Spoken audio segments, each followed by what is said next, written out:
No, Hola, ¿qué tal? ¿Cómo están, amigos?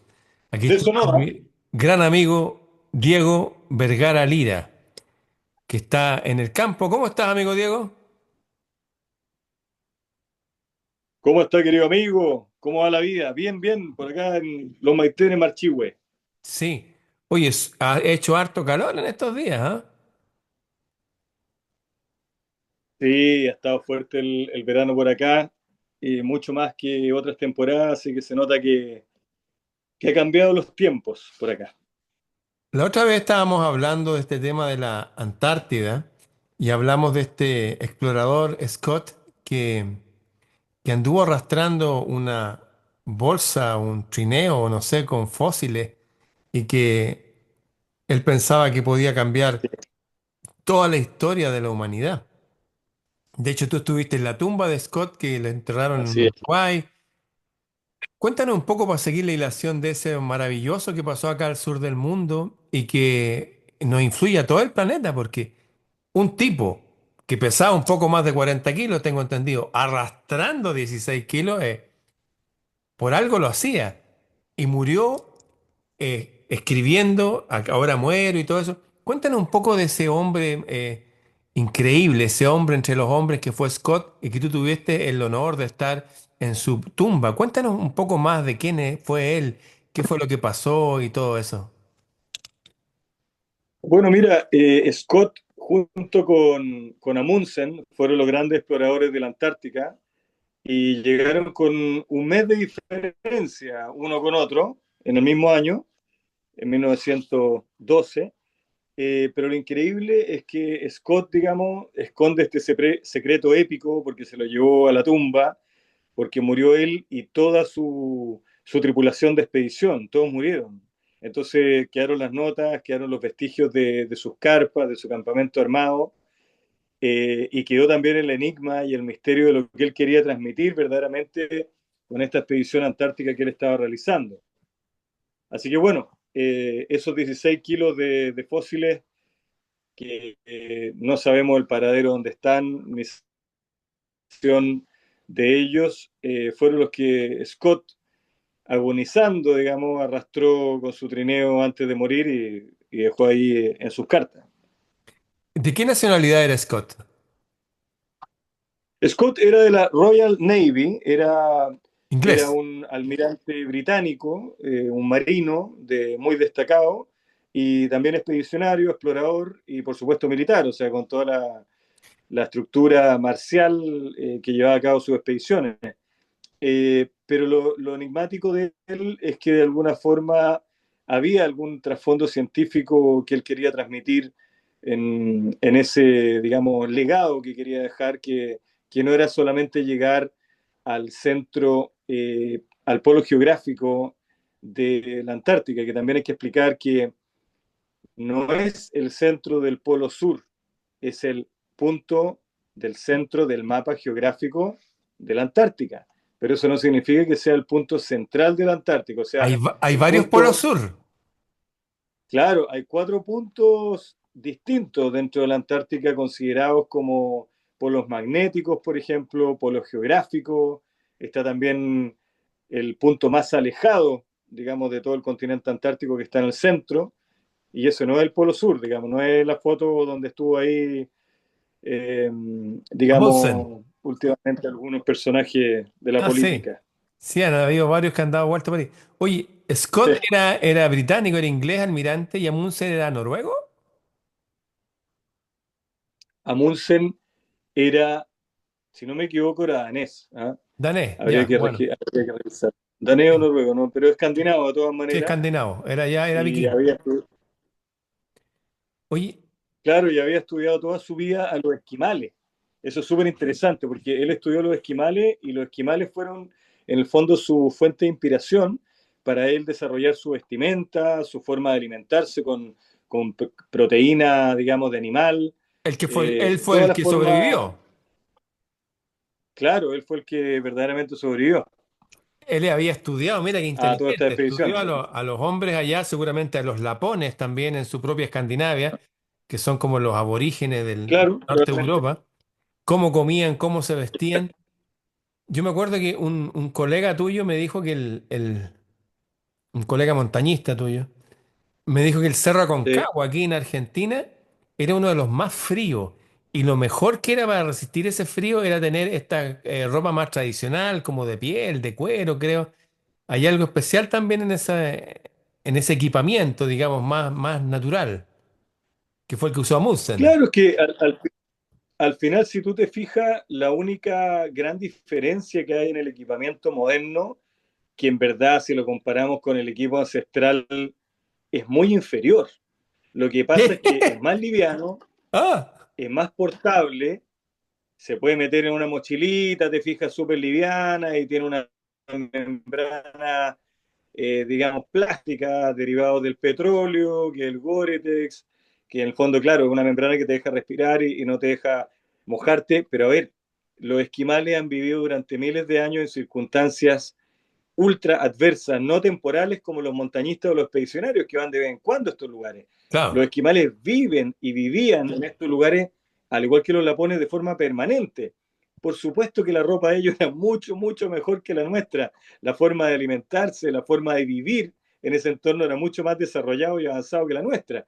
Lo que pasa es que hoy en día el deporte lo lleva a una cosa como de elite, de que es super light, liviano, no sé qué, pero la verdad, amigo, es una porquería el equipo actual. Es una porquería. Primero que nada, tiene una pésima resistencia a la abrasión, es decir, al roce.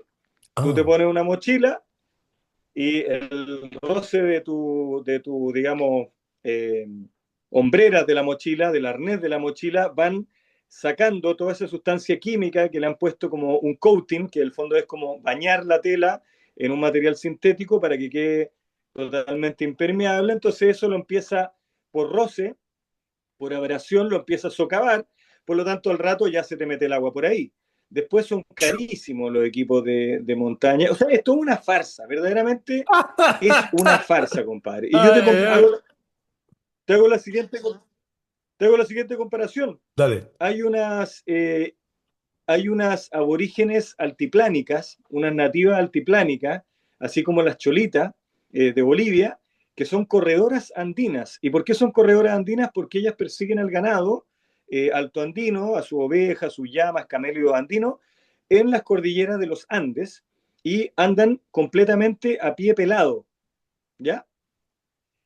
Una de estas mujeres jóvenes, pastoras andinas, se inscribieron en una maratón, en una ultramaratón de estas que se llaman trail running o sky running, que es como correr en altitud, digamos, ultra liviano. Bueno, tú puedes tener el mejor equipamiento, los relojes con GPS, la ropa más liviana del mundo, las zapatillas más desarrolladas con suela de no sé cuánto. Porquería, hermano. Absolutamente una porquería. ¿Sabes lo que le dijeron a estas chiquillas? ¿Qué? Las chiquillas, las pastoras, ganaron la maratón. Ganaron la maratón, por supuesto, frente a miles de competidores de todas partes del mundo. Entonces, ¿qué pasó, amigo? El capitalismo moderno quiso ahora apoderarse de estas nativas pastoras andinas y le vinieron a ofrecer las zapatillas. Y por favor, busca el video en internet.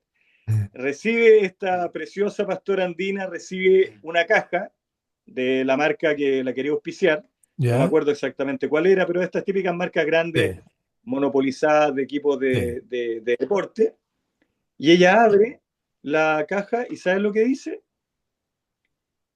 Yo esto no me lo voy a poner, porque si yo me pongo a parecerme a todas estas personas que andan dando vuelta en las ciudades con estas zapatillas. Y verdaderamente dijo, si yo me pongo estas zapatillas, voy a llegar última.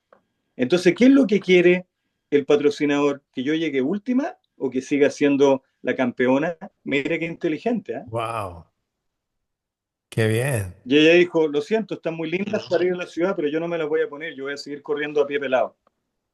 Oye, me parece interesante esto que estás diciendo, el equipamiento de montaña y todo eso, que en realidad tiene que ver con todo lo que nos rodea.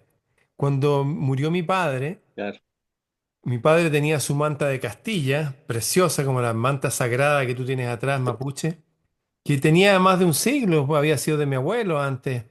esas mantas que se heredaban, de hecho, Exacto. y tenía sus botas de cuero de cerdo que eran tan gruesos como mi dedo meñique, de gruesas, y tenía su vestón, le decía él, su chaqueta como de un traje, de un Sí, terno, la parte de arriba, pero de cuero.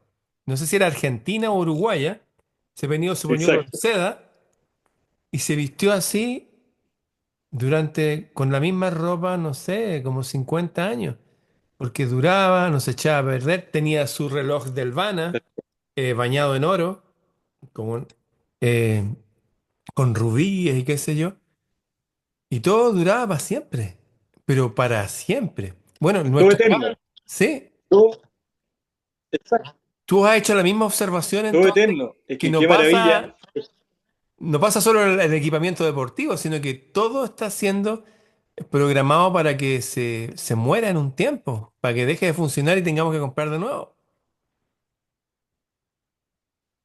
Es que, amigo, totalmente. O sea, cada vez que tú comentas eso, que lo hemos comentado juntos muchas veces respecto de nuestros abuelos, nuestros padres, cómo era la vida de ellos, digamos, hace poquito, digamos, hace 50 años atrás, 60 años atrás, ellos tenían esta ropa para toda la vida. Y también fíjate que interesante lo que tú comentas, porque tenía mucha identidad nacional, era muy patriota la forma de vestir. ¿A qué me refiero con patriota? Amor a la patria, amor a tu nación, amor a tu tierra. A eso me refiero con el patriotismo. La gente era patriota, era nacionalista, era tradicional. ¿Por qué? Porque una manta es una cosa tradicional, es del campo. Porque un zapato de cuero es lo mismo que ocupa una persona para montar a caballo como para caminar en la ciudad en esa época. Una chaqueta de cuero, ese vestón de cuero era lo mismo. Lo ocupaba un jinete y lo ocupaba una persona caminando. ¿Te fijas? Entonces, todo era tradicional, se ocupaban sombreros, se ocupaban mantas, se ocupaban ponchos. Y esas son cosas americanas. El poncho es un invento completamente latinoamericano, totalmente del sur del mundo. No existía en el resto del mundo. Entonces, lo que existe en el resto del mundo son túnicas, pero no es lo mismo. Los ponchos son americanos. Entonces, todas esas cosas nacionalistas, patrióticas de nuestra patria, de nuestro continente, se empezaron a aislar, se empezaron a sentir como menoscabadas, menospreciadas, porque las cosas importadas eran de mayor calidad, era más elegante, más pituco, más caro, tener un paletó, como hemos hablado, paletó, el nombre antiguo El que le decían nuestros paletón, abuelos, el paltó. claro, la chaqueta. Era más elegante andar con un traje de dos piezas a raya inglés, príncipe de Gales, que andar con una manta que obviamente tiene mucho más valor. ¿Te fijas? Nos cambiaron ese switch. Entonces, ¿qué es lo que te quiero decir con el equipo montaña? Sí, es una tontera, es carísimo. Ahora tú también dirías, oye, pero anda con una ropa ancestral. Bueno, ¿sabes qué? Para andar con una ropa ancestral hay que entrenar mucho más. Hay que ser mejor deportista Claro, más para pesado, andar con la ropa ancestral. más pesado, Más andáis más pesada, lento. hay que andar con más frío, hay que andar comiendo alimentos nativos como el charqui, por ejemplo, que son perfectos, pero bueno, cambia eso por una barra energética que te destroza el sistema inmunológico que está lleno de químicos, ¿me entiendes? ¿No? Entonces al final nos cambiaron todo. Oye, hablemos que charqui para los amigos de Europa es carne salada. Tú una vez Claro, estábamos claro. conversando y me gustaría que lo recreáramos ahora. Hay mucha gente que nos ve muy entretenida, nos encuentra parecido a sus padres o a sus abuelos, y de hecho es cierto. Seguramente no es primera vez que estamos aquí. Bueno, ¿cuál es la diferencia, amigo, entre poncho, manto, chamanto? Hay unas diferencias por ahí. Cuéntanos un poco de esas diferencias en este textil que un cuadrado de lana, digamos, con un hueco para poner la cabeza. Pero hay algunos que tienen cuello, hay unos que tienen... Cuéntanos un poco de las diferencias entre esos tres. Mira, Parecen lo mismo, pero no son iguales. qué buena tu consulta, porque bueno, nosotros la hemos conversado un montón de veces, pero bueno, primero que nada es una cosa americana, igual que el lazo. El lazo que ocupan los cowboys norteamericanos, que en verdad se lo sacaron a los charros mexicanos cuando conquistaron Texas, se anexó ese territorio a Estados Unidos y Estados Unidos, en el fondo, digamos, apareció con estos descendientes escoceses, irlandeses, británicos que se entremezclaron con los nativos, algunos más, algunos menos, aparece, ¿no es cierto?, el cowboy. Pero el cowboy es muy reciente, es muy anterior el jinete americano, como por ejemplo el charro, es un jinete extraordinario que trabaja con el lazo. El lazo es un invento completamente nativo americano, de los aborígenes americanos. Eso no existía en Europa, ni en Asia. Nunca existió, eso es americano. Mira Después qué fue anexado interesante. por estos cowboys y aparece en las películas. Pero antes de eso, antes de los cowboys, la silla de montar de los cowboys es la montura tejana. La tejana es charra y la tejana charra es mexicana. Entonces, el jinete mexicano fue el ancestro verdaderamente del cowboy. Lo mismo pasa acá en América. Acá en Sudamérica pasa con los guasos, los gauchos, los llaneros colombianos, los llaneros venezolanos, los llaneros peruanos, que son los jinetes, digamos, vaqueros o ganaderos o que andan a caballo moviendo animales. Eso pasa en Uruguay, Brasil, Paraguay, Perú, Argentina, Chile, Ecuador, Colombia, Venezuela. O sea, diríamos todo eso y llegando hasta México. ¿Ya? O sea, el jinete americano es una cosa americana y Nuestra. sudamericana, nuestra, del cono sur y que se fue expandiendo. O sea, por ejemplo, el gaucho parte en Uruguay, en la banda oriental del Uruguay, de ahí se expande hacia el sur de Brasil, por el Río Grande do Sul, están los gauchos, después el gaucho, en el fondo conquista toda la zona del Mar del Plata, tanto el lado uruguayo, después cruza hacia el lado de Buenos Aires, y de Buenos Aires empieza a irse para el sur a la Patagonia, o sea, desde ahí parte, y parte porque ahí fue el gran imperio del cuero o la ganadería, que fue el imperio que tuvo la banda oriental entre Portugal y España, que era la ganadería. Se exportaban 1 millón de cueros al año, más o menos a finales de 1700, desde el puerto de Montevideo, para tener una idea. ¿Ya? Y eso Wow. está en los libros. Los historiadores llevan estos registros. Después eso pasó en Buenos Aires, también se expandió la ganadería, después se fue a la Patagonia, y en el sur de Chile es muy, muy reciente. Pero todo eso es de acá. Lo mismo que la platería que ocupan los gauchos, no son europeas, no, estas cosas así, esto no viene de Europa, viene de los orfebres mapuche. Esto es pura orfebrería mapuche, esto, toda orfebrería mapuche, que después se fue absorbiendo por el criollo americano, tanto gaucho como guaso, y fue quedando mucho más en el gaucho. Por eso uno ve unas platerías increíbles, son todas de origen mapuche. ¿Ya? Pero es muy interesante. ¿Y qué pasa con el poncho? El poncho, bueno, el poncho de por sí es el que tiene una ranura, como bien tú dices, vertical, y es un manto de lana, generalmente de lana de camélido andino, principalmente de llama, de vicuña, que es la más fina. Lo más fino que existe en el mundo es la vicuña. El lanar más fino del planeta es la vicuña. Wow. Entonces, una manta de vicuña en la época de la colonia era un distintivo de la gente de La mayor nivel. realeza. O sea, Sí. claro, El virrey. andaban con poncho. Claro, lo más elegante era andar con un poncho, amigo. Ahora un poncho como de campesino. ¿Ah? ¿Te fijas? Sí. Cómo cambia todo. Bueno, y el poncho generalmente trae los flecos, que son lanas sueltas en el borde, Sí. y eso tiene que ver para un sistema que tú conoces muy bien, que lo puedes describir, que lo tienen también las chaquetas de Mi los cowboys de chaqueta, las sí. películas. Sí. La tengo por ¿Para ahí. qué eso, amigo? Eso es Casi para nadie lo sabe. dispersar el agua y la nieve, para que no se quede ahí. Exacto, Y con ese tal movimiento, cual. ese frote, igual es como aleja todo lo que sea de origen agua, frío, nieve, todo eso se va.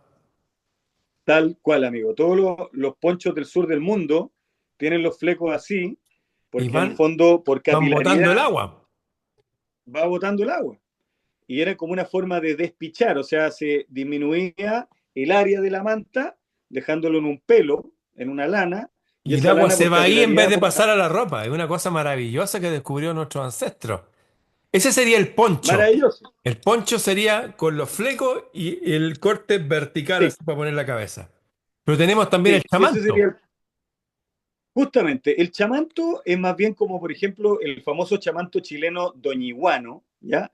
De El Doñigüe. chamanto es por sí, claro, es por sí una manta más fina, de un hilado más fino, no tan grueso como el hilado tradicional, eh, Del y poncho. generalmente ese es el chamanto, va adornado con algún brocato o algún tipo de, eh, ¿cómo le llama esto? Bordado. Cuando tú haces, cuando hacen Mm. bordado, un bordado. Entonces, ese bordado era distintivo de tu nombre, podía ser el monograma de tu apellido, podía tener el nombre de tu amada, de tu mujer, y el tuyo a escondido, como lo tenía Manuel Rodríguez con Francisca de Paula Seguri Ruiz en su montura, Que se un casaron en monograma secreto. escondido, claro, y eso se bordaba. Entonces, en el chamanto, generalmente era una manta, poncho, más fina, sin fleco, con una guarda o wincha que se llama, que es decir, un trozo de tela Alrededor por todo del... el perímetro, Sí. claro, y bordado. Y de ahí nace el chamanto doñiguano y otros chamantos finos.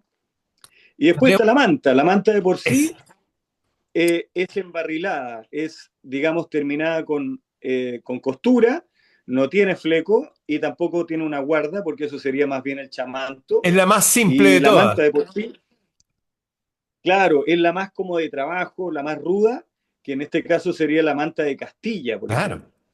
La más, la más poderosa de todas, la manta de Sí. Castilla, pero también la manta se le llama a las mantas hiladas también, a las que son, digamos, de un campo, que son de un solo color, que no tienen ni figura, ni bordado, ni nada. Claro, la más simple. Mi papá me contaba que cuando él debe haber tenido 19 años, iba a Champa, donde sus amigos, y él vivía en Paine. Y estaban ahí, se tomaban sus copas ahí al lado del río, que sé, su asado. Y en la noche, noche de tormenta, su manta de Castilla, su pañuelo Claro, azul de seda, su sombrero, y se echaba arriba del caballo, y el caballo lo llevaba a la casa. Y llegaba y lo despertaba. Qué linda época, que me gustaría vivir en maravilla. en un mundo así de nuevo. Mundo culto, pero a la velocidad del caballo. Yo no necesito recorrer el mundo, no, vivir la vida diaria, juntarse con los amigos, ver incluso no un río siquiera, un riachuelo transparente donde meter los pies en el agua, o hacer un pozón para meternos, para refrescarnos, tal vez para poder pescar algún, qué sé yo. Una vida simple, una vida en paz, una Qué vida en lindo. armonía. Eso es todo lo que quiero, nada más que eso.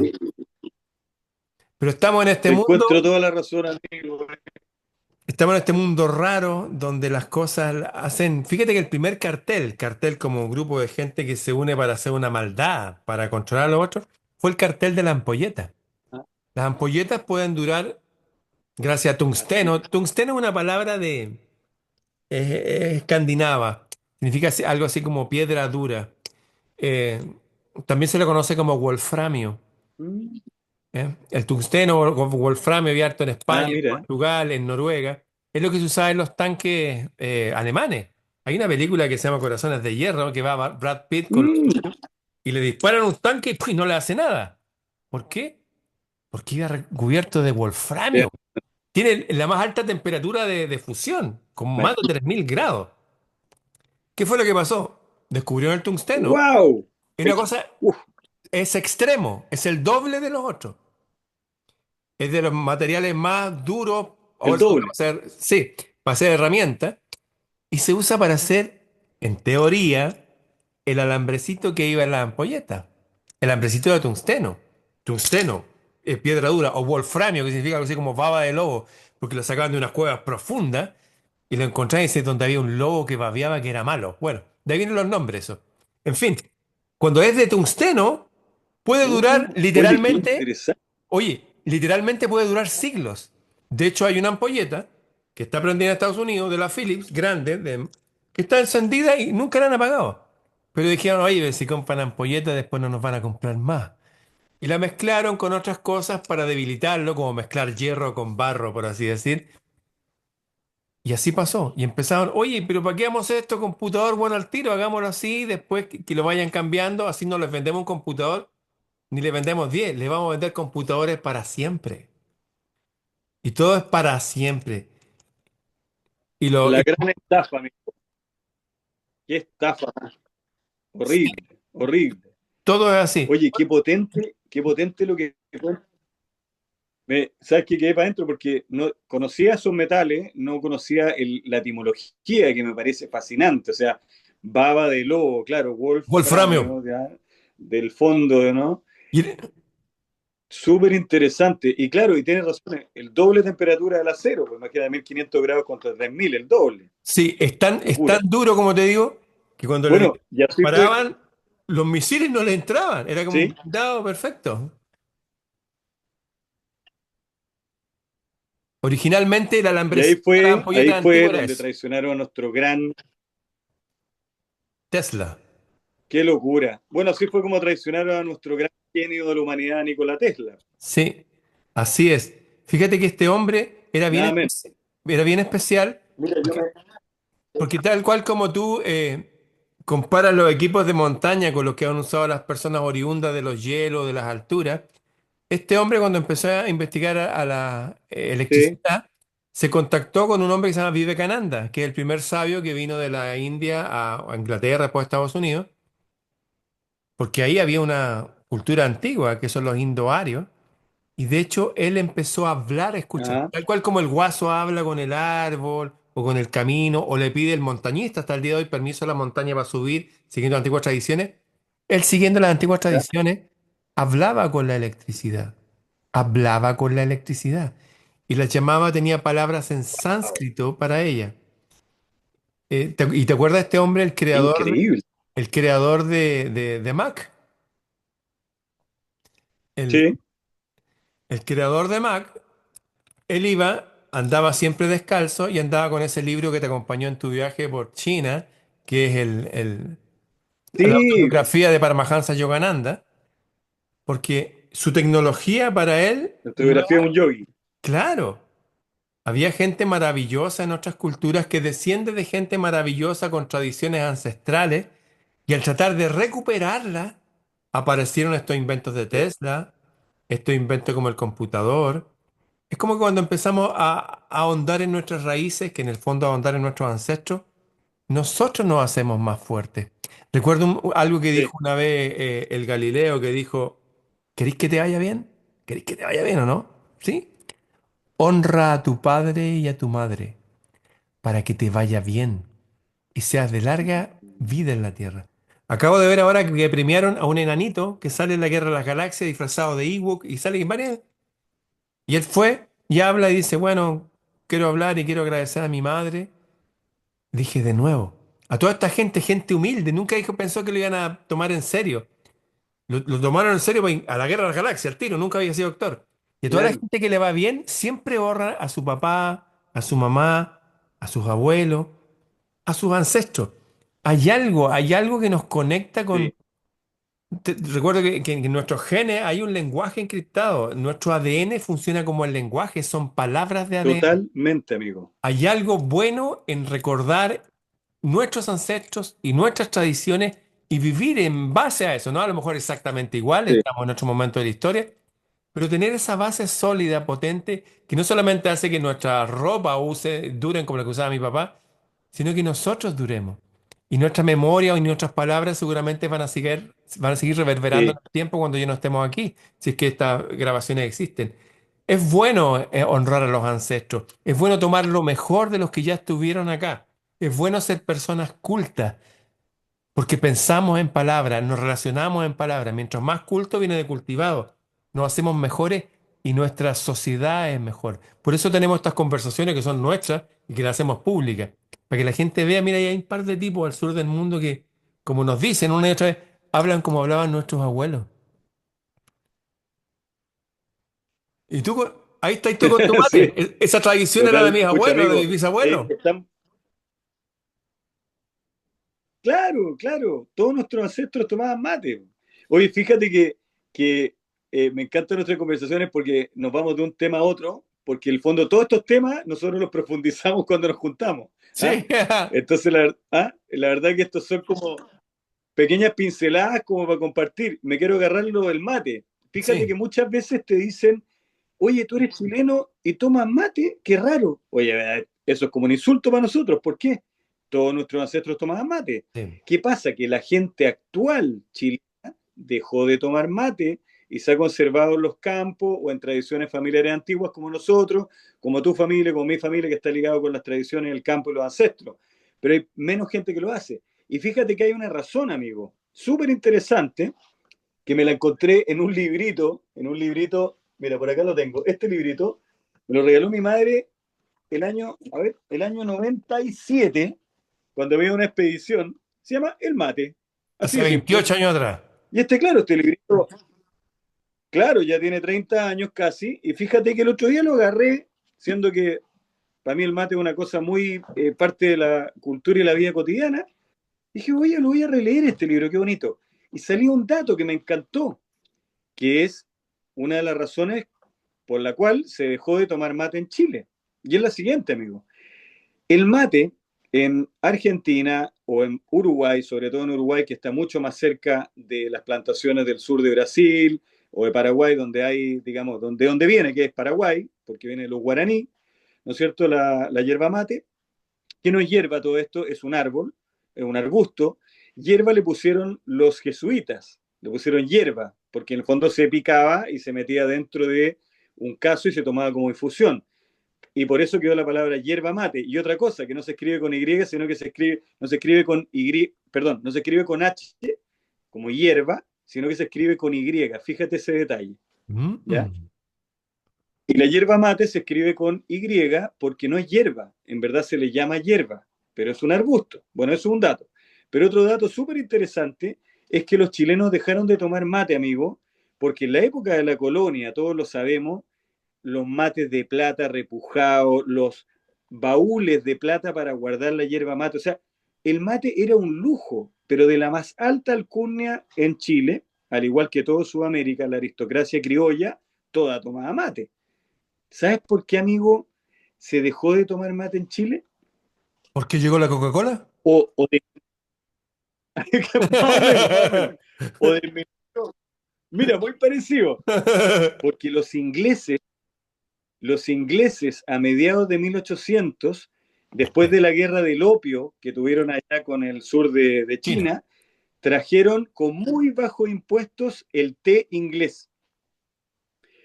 Y como el chileno siempre ha sido muy esnovista, es decir, snob, que le gusta imitar otras culturas y menosprecia su propia cultura, encontró que estos extranjeros ingleses muy elegantes, que en verdad la mayoría no eran elegantes, era la gente más burda y ordinaria que llegaba para acá, eran ingleses. Después vamos a hablar de los ingleses de alta alcurnia, que son otra cosa. ¿Y qué pasa? Estos personajes tomaban té y lo traían por barco casi sin impuesto. Y el mate empezó a tener un gran impuesto sobre la importación, por lo tanto la gente empezó a inclinarse más por tomar té en Chile, por lo caro que era el mate, y porque también había un esnovismo vinculado con estos neo extranjeros que tenían poder que venían a Chile, que venían principalmente por las salitreras y los barcos. Wow, buena historia. A mí hace un tiempo atrás me llegó, bueno, una foto, unas cosas, un papel café que venía con un pelo largo, rubio de mi papá. Cuando nació, les dejaban crecer el pelo casi como niñita, tiene fotos así, y se lo recortaron. Me llegó eso ¿Cierto? y me llegó una bombilla de plata con dos cabezas de leones, uno para cada lado, la tengo aquí cerquita, porque eran de mis ancestros. Eso es colonial, Sí, total, y eso es colonial. viajaban porque tomaban todo en un mate y lo compartían. Iba Claro, rotando. Había una cuestión casi claro. como la pipa de la paz de los Sioux, allá de los Cheyennes. Sí, total, o sea, te das cuenta que en esa época nuestros ancestros valoraban algo que era nativo americano y lo ponían en valor. Y eso se llevaba a Europa como gran cosa. En cambio, Sí. después nos lavaron el cerebro, empezaron todas estas cosas de pugnas de poder, de imperialistas y qué sé yo, y nos metieron toda esta basura, amigo, es basura. Si nuestra cultura es la riqueza, la cultura y la identidad propia de nosotros americanos, pero americanos de verdad, no estos norteamericanos que no son, a ver, se pusieron Americans por la Segunda Guerra Mundial y eso lo sabemos, ¿ya?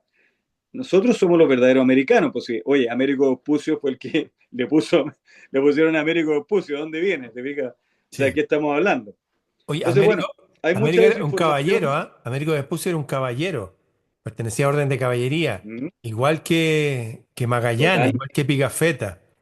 Eran todos pertenecían a estas órdenes de caballeros. claro, De eso vamos a hablar en otro momento, de la importancia de la caballería, de ser caballero, sí, de los valores antiguos, sí, de amar a nuestras damas, de eso. la caballerosidad. Sí, es un buen tema. Mm. Oye, estamos casi en el tiempo. Eh, Vamos a seguir con otras conversaciones en este día domingo, el Día del Sol, y seguramente nos vemos la semana, pues, amigo.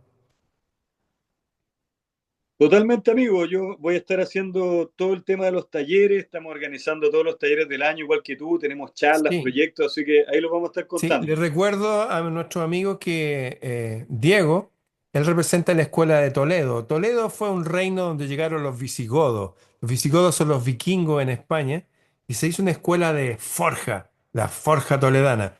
Y Diego estudió allá forja, se trajo a los maestros de allá, Ramón Recuero, los trajo a su campo y él tiene una escuela de forja acá y le enseña desde niño, adolescentes, hombres y mujeres, el otro día unas motoqueras que llegan a hacer cosas en metal en forja, espada, cuchillo, hacha y bueno, y distintos tipos de accesorios. Pero siempre sus cursos se llenan, como son para un poquitito grupos pequeñitos. Así que desde ya ubíquenlo. Diego Vergara Lira está en las redes y ahora con su mujer uruguaya hace unas clases preciosas de estos destilados que hacen con planta y ¿cómo se llama eso que hacen ustedes? Bueno, eso es el arte de la herbolaria, que son oficios ancestrales. Y claro, en el caso de Lorena, que es herbolaria, es herborista, y en el fondo la que profesa el oficio de la herbolaria, bueno, ella es lo herborista en las redes, y fíjate que el otro día hicimos un destilado de boldo, pero nos salió de 85 grados, así que ahora lo tenemos que bajar. Estamos haciendo experimentos Está casi como con el cosas Pusitunga nativas. del norte, así. Sí, Sí, sí, vamos a tener que sí lo va a bajarlo, tomar porque y para quitar 85 manchas grados. también. Claro, es que el alambique es mágico. Alambic, invento de los árabes, en el fondo es un pequeño universo en sí mismo y por evaporación, condensación, saca el licor, saca Oye, el etílico. ese hidrolato que me regalaron, yo lo tengo destapado al lado de mi cama, lo destapo, y eso llega a mí, de verdad que es mágico. Recomiendo a todos Qué los que maravilla. quieran, se metan en esos temas, a hacer sus propios perfumes, sus propios, bueno, alcoholes y aceites, muy interesante. Bien, pues amigo. Esos son los cursos de alquimia ancestral que vamos a hacer, por volar y forja. Bueno, y junto con los tuyos de charlas que vamos a hacer, Sí, de los vamos a hacer unas héroes. charlas juntos también y yo estoy con mi curso de Trivium que pasa el 23 de marzo. Me pueden escribir a freireramon@gmail.com y a Diego está en las redes, en todos lados, Diego Vergara Lira, ahí lo van a ver. Y Dracar Project también, Dracar, el proyecto Dragón, Dracar de los barcos de los vikingos también lo encuentran en Instagram. Bien, amigo, estamos justo 30 segundos. Un abrazo, nos vemos pronto. Pronto, amigo. Abrazo.